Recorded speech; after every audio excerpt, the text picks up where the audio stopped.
say upload like on YouTube, they'll upload like bad drivers and things like that. So if everyone had cameras in their car, like less people would probably like do like litter or like drive all crazy with them because they always be on camera. Oh yeah, for sure that would be the case. You know, we're rapidly moving towards much greater surveillance in our society. I'm not sure that this is a good thing at all, but it definitely would cut down on incidences of defection from social norms, like the dude littering. It would almost certainly cut down on that. You guys will get a kick out of this. Most Americans don't know this.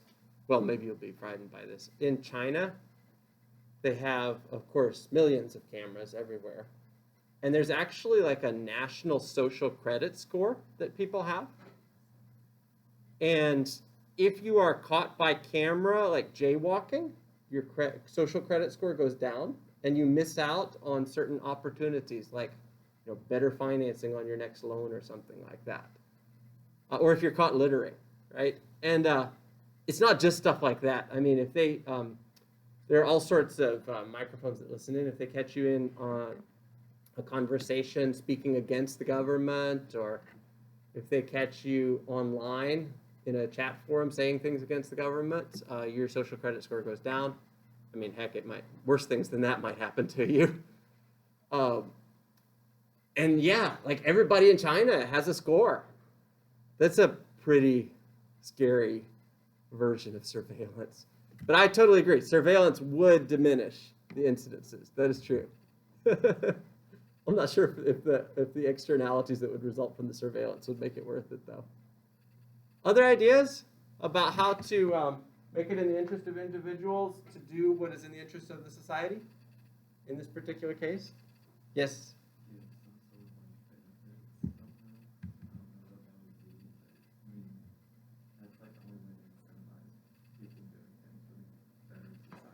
Sure, yeah, some sort of regulatory tax credits or benefits. Here's a version of that has often been implemented successfully. If poverty is part of the problem, let's pay the government officials better. Let's pay the regulators better, right? So in America, the way they stamped out bribery of FBI agents in the mid-20th century was by raising salaries. If the salaries are higher, then the employees have more moral fortitude to resist the temptation of the extra payments on the side. Okay. You could also increase the penalties here, so you don't have to just improve the finances here. You could also increase the penalties here. That's hard to do if there's not a willingness among those. Basically, in a lot of developing countries, everybody's dirty. And so when one government official who's been taking bribes for many, many years prosecutes another government official for taking bribes, I mean, it's kind of hard to get them to do that because, who knows when the arrow will turn around and they'll be out of office and prosecuted. So it's pretty hard to do that. But you could increase the penalties here. That is another idea. I think there's a lot of people in developed countries too. Oh, yeah. Less likely to get caught. Oh, yeah. I totally agree with you. I mean, heck, all you have to do is just look at the most recent presidential campaign to find two candidates, both of whom have like deep histories of corruption, or the one before that, Clinton and Trump, right? So Trump said at one point in the 2016 campaign, I have paid millions in, there's a paraphrase, I've paid millions in campaign donations as bribes to public officials over decades. So I know how the system works, so you should elect me to office. Right? And he beat a candidate, Hillary Clinton, who was notorious for running the Clinton Foundation as basically a bribe pool while she was Secretary of State, where she received hundreds of millions of donations from various developing world rulers as a way of swaying her opinion as Secretary of State towards policies that are favorable towards them. So, I mean, both candidates were pretty dirty. I wish I could tell you, I wish I could stand up here and tell you that bribery does not pay. But often you see in in real life that actually the people who do pay and receive bribes get ahead like these political candidates. Until they get caught, in which case it goes badly for them, or until they're out of office and somebody else, who's trying to clean up the system targets them and they go to jail. Okay, let's move to another issue. Again, we're doing grab bag day on some of these issues. Conflicts of interest on page 134. What is a conflict of interest? Well, let me read here. In business ethics, as well as in the legal context, a conflict of interest is understood as a situation in which the private interests and the official responsibilities of a person in a position of trust are in conflict, or when someone who ought to be serving people has competing interests. Okay, so this is our third point for the day.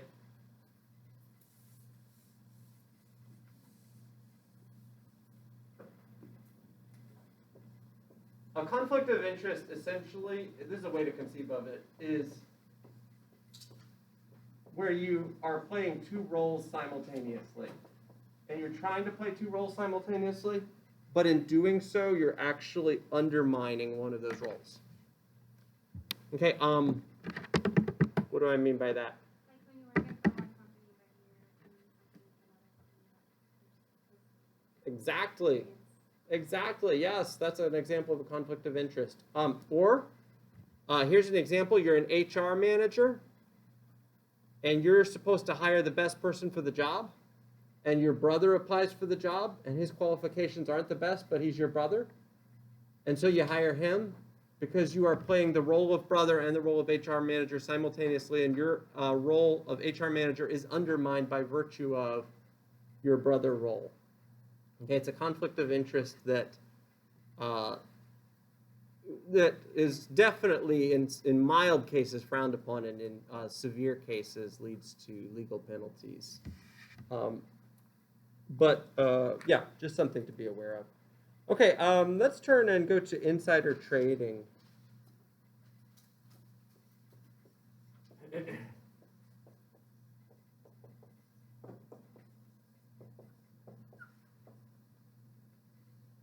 Okay, insider trading is the trading of stocks or other securities of a firm or corporation, such as bonds or stock options, I'm reading here, using internal information that has not been disclosed to the public that, if and when it were disclosed, could substantially influence the price of such stocks or securities. Okay, let me describe this for a minute. An insider, so there are certain qualifications for insider trading to have taken place. Illegal insider trading. Okay? An insider has to have certain status that makes him or her an insider. And by that I mean, board of directors level status or C-suite level status. Maybe this person is the CFO of the company. Okay, and status can also mean a relational connection to someone who has the status. Okay, so if the CFO tells you a hot stock tip that nobody else knows, that, in the eyes of the government at least, that qualifies you as someone with this status, hence making you privy to insider information. Okay, but not just status, there also has to be private information. These two conditions have to both be present. By private information, I mean information that is not available to the general public. Information that other potential shareholders are not aware of. What does the wrongness of illegal insider trading consist in? We think about it together. It consists in two things. This is similar to the wrongness in bribery, actually. You can think of it in terms of a deontological reason and a consequentialist reason. It undermines fairness in the system.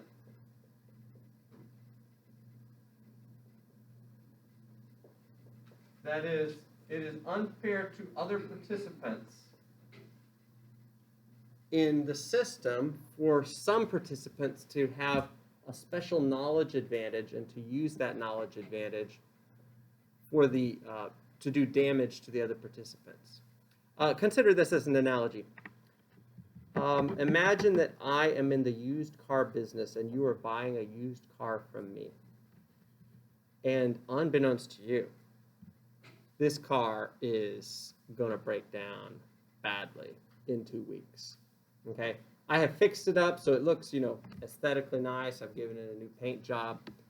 Maybe it's really a 130,000 mile car, but I used my screw gun and ran the odometer backwards, and it says 58,000 miles on it. Okay, so you're totally hoodwinked by that.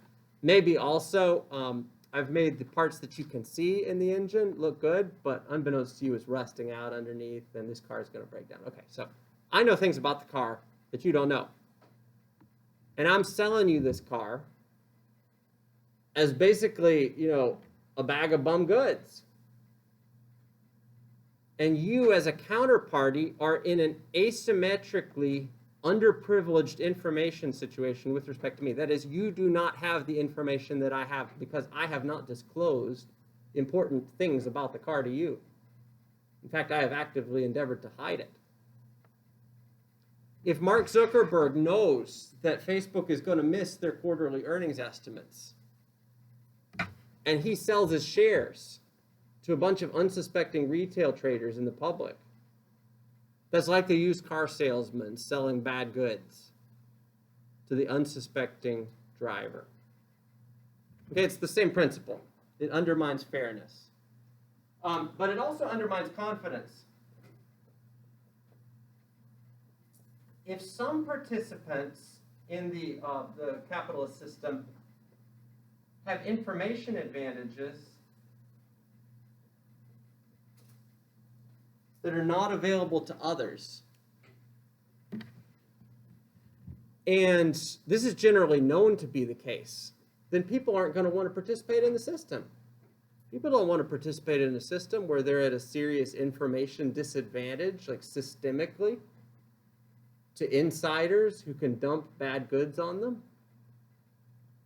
No, business only works if people, the counterparties, believe themselves to be on a level playing field where they can do their due diligence, and if they sincerely believe that a particular company will succeed in the future and buy the stock from someone else who sincerely believes after due diligence that that company will not do well in the future. Okay, that's the only kind of a playing field where business can succeed. It cannot succeed if a lot of people believe the system to be biased against them or to privilege insiders. People won't participate. You have to have confidence. There must be respect and trust in order for the system to be functional. Okay, so illegal insider trading is bad because it undermines fairness and undermines confidence. Insider trading as such is not a bad thing. Okay, so Bezos can sell his shares. He just can't sell them on the basis of information that the public is not privy to. So there's a blackout period around quarterly reports, for instance, where the insiders can't sell their shares or something. Okay, it is selling with insider information that the public doesn't have that's the bad thing. Okay, questions about illegal insider trading? So if a company files a quarterly report, let's say there's a 10Q out, and I find on page 325 of the 10Q in the footnotes information suggesting that the company's debt load is actually much larger than the general public believes, and I short sell the stock as a result, have I engaged in illegal insider trading? No, I have not, because that is publicly available information. People just haven't looked on page 325 to see the footnote, but it is publicly available. Okay, it is only when the information is like thoroughly private, like it cannot be accessed by the public, that it becomes illegal insider trading. Okay, and also I might not have status. So, all right, let's take a look at a case study. If we have time today, we might actually be able to do 2 quick case studies. Will we grab the lights for us, please? Oh, I've Got to hook this up. All right, well, I'll try to do this as fast as I can, and we'll get this case study started.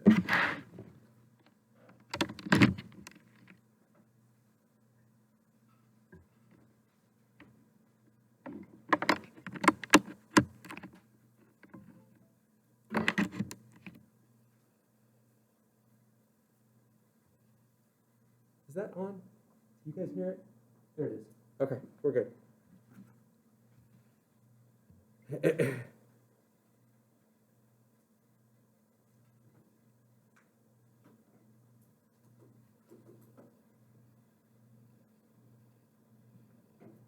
Okay, let's first of all talk about a bribery case.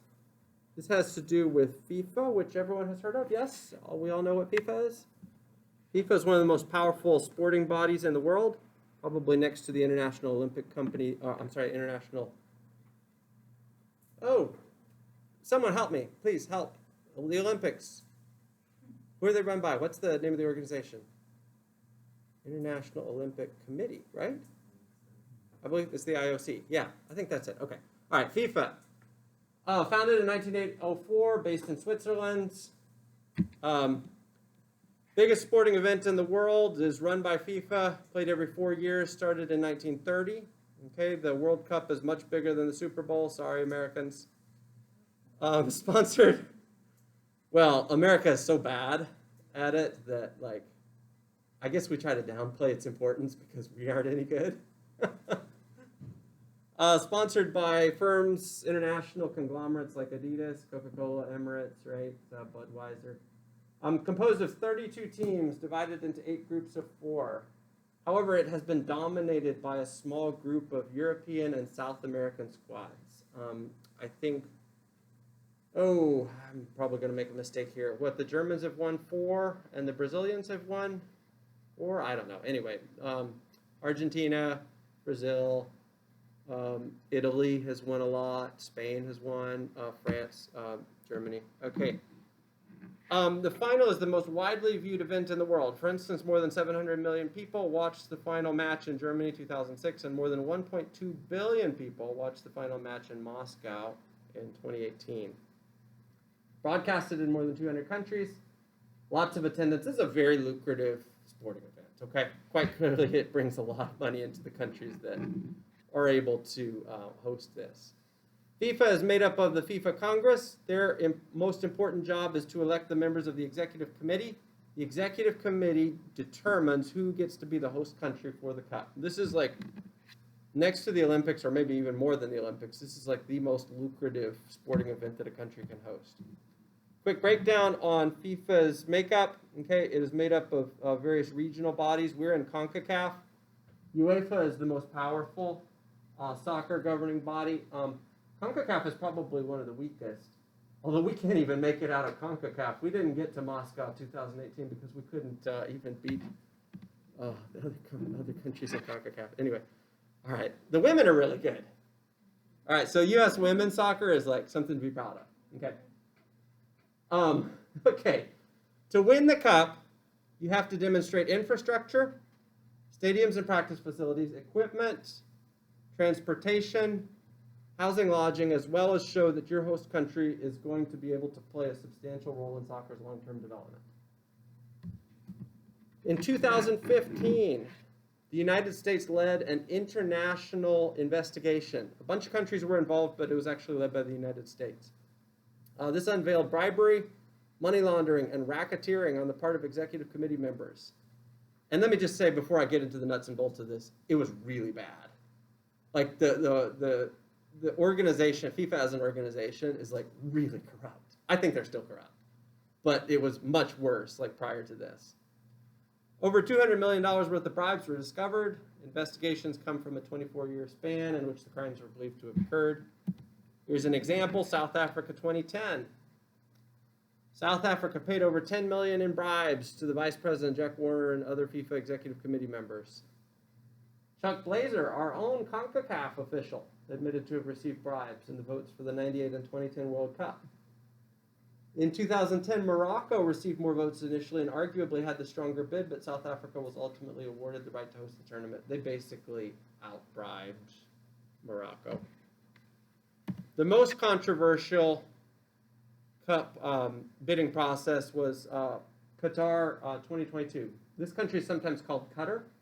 Qatar bought votes in a FIFA election in order to host the 2022 FIFA World Cup. Does everybody know where this country is? It's in the Middle East. It's hot in summer. It's a tiny little country. Really, really small. Houston has a population in our regional area of about 7 million people. The population of Qatar is about 1.6 million.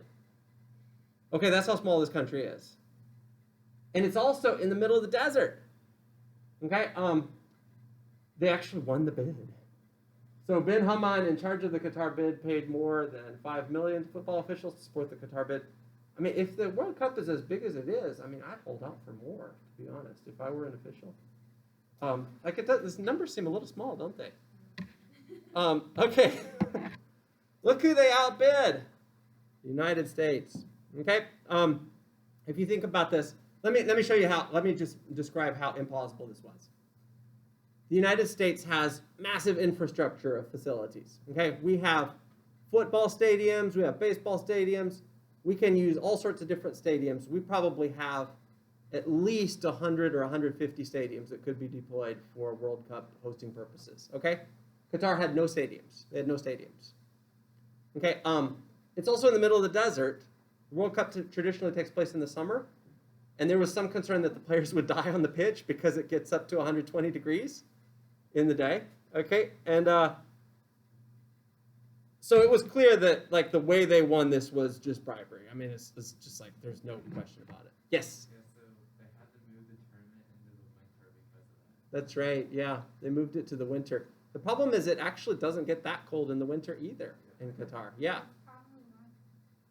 Yeah. Well, they're gonna probably play a lot of evening games to try to make up for it. Yeah, they've got this plan to like try to pipe in like a special sophisticated air conditioning thing. They're closing some of the stadiums and then they're gonna cool some of the others. So we'll see how this works out. They've also, I'm not putting this in this presentation, but they've also had a scandal since they won this, using slave labor from India to build the stadiums. It's kind of sad.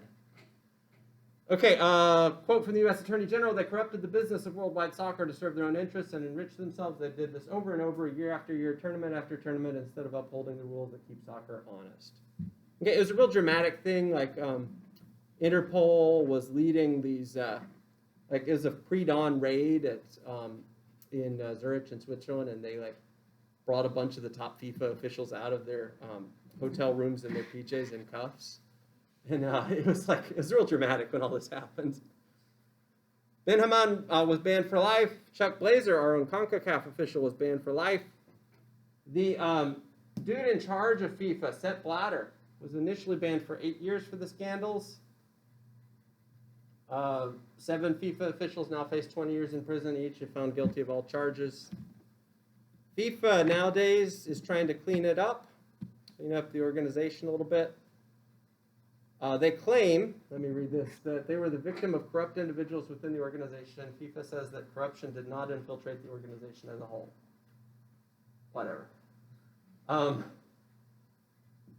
Okay, and here's a quote from the FIFA president.